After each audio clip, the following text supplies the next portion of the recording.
Praise the lord. ప్రభు యొక్క నామమునకు మహిమ కలుగును గాక. వేకువనే దేవుని యొక్క వాక్యం మనలను వెతుకుతూ వస్తుండగా మనం ఆ వాక్యాన్ని హత్తుకుందాం, ఆహ్వానించుకుందాం.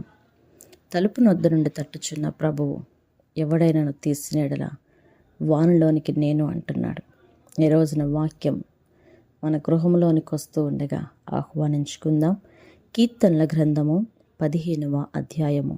దావీదు కీర్తన. యెహోవా, నీ గుడారంలో అతిథిగా ఉండదగిన వాడెవడు? నీ పరిశుద్ధ పర్వతము మీద నివసింపదగిన వాడెవడు? యథార్థమైన ప్రవర్తన కలిగి నీతిని అనుసరించుచు హృదయపూర్వకముగా నిజము పలుకువాడే. అట్టివాడు నాలుకతో కొండెములాడడు, తన చెలికానికి కీడు చేయడు, తన పొరుగువాని మీద నిందమోపడు. అతని దృష్టికి నీచుడు అసహ్యుడు. అతడు యెహోవా యందు భయభక్తులు గలవారిని సన్మానించును.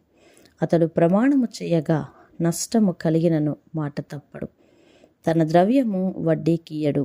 నిరపరాధిని చెరుపుటకై లంచము పుచ్చుకొనడు. ఈ ప్రకారము చేయవాడు ఎన్నడను కదల్చబడడు. Praise the lord.